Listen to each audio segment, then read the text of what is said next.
Good day everyone, this is Muhammad Ali Sultan and welcome back to Sir Zen's channel.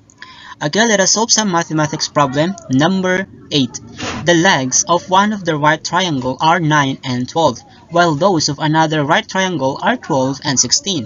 How much longer is the perimeter of the larger triangle than the perimeter of the smaller triangle? Letter A, 84, letter B, 7, letter C, 12, letter D, 14. Okay, so unang gagawin natin is alamin muna natin yung mga given sa ating sum. So meron tayong dalawang right triangle na mayroong legs na 9 and 12 and yung isa is 12 at saka 16. Ang hinahanap natin dito is gaano nga ba kahaba yung perimeter ng larger triangle compared doon sa perimeter ng smaller triangle. Okay? So may mga missing value tayo dito. Kasi triangle, so dalawa lang yung binigyan na given, so alamin natin yung pangatlong sides ng ating mga triangle.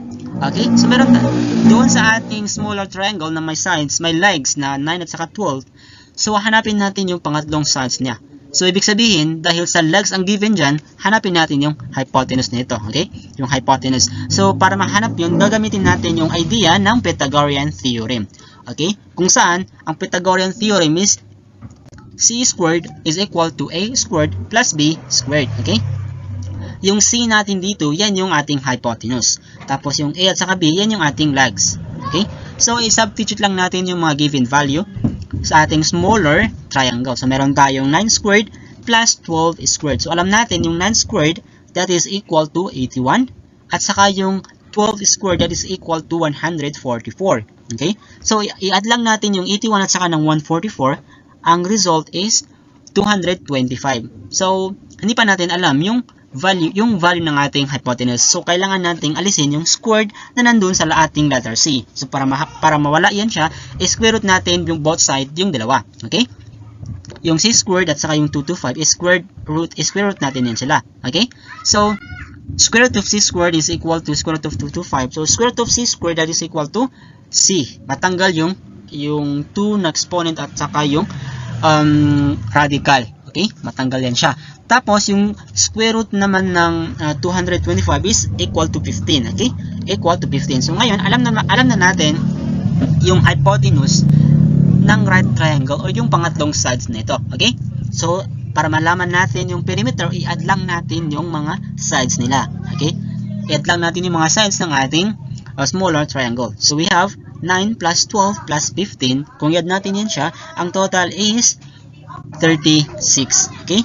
36. So, ngayon, alam na natin yung perimeter ng ating smaller triangle. So, alamin din naman natin yung perimeter ng pangalawang triangle or yung larger triangle natin. Okay? So, same sa ginawa natin kanina doon sa smaller triangle, gagawin din natin yan siya sa larger triangle. So, same din sila ng given, same din sila ng missing. So, i-substitute lang natin sa A at saka ng B. So, 12 squared plus 16 squared siya, no? So, i-simplify lang natin yan. So, alam na natin yung 12 squared that is 144. Tapos, yung 16 squared that is equal to 256, okay? 256. So, i-add natin yung 144 at saka ng 256 that is equal to 400. Okay? That is equal to 400. Tapos, yung same din sa gagawin natin is square root natin both sides, sa left at saka ng right, para mag-remain yung ating C. Okay? Para matanggal yung square root na sa C. Okay? So, square root natin yan sila.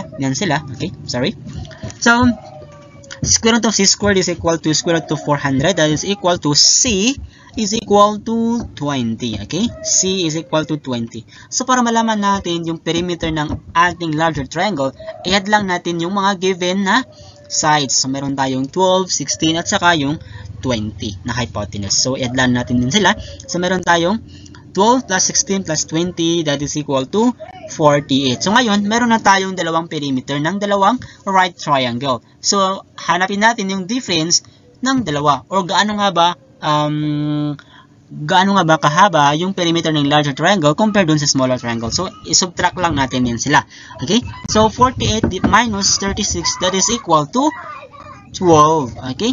So, 12 ang ating difference, or mas malawak ng 12, mas mahaba ng 12 yung ating larger triangle compared sa smaller triangle. So, therefore, ang ating sagot is letter C, 12. And that's all. Thank you for watching.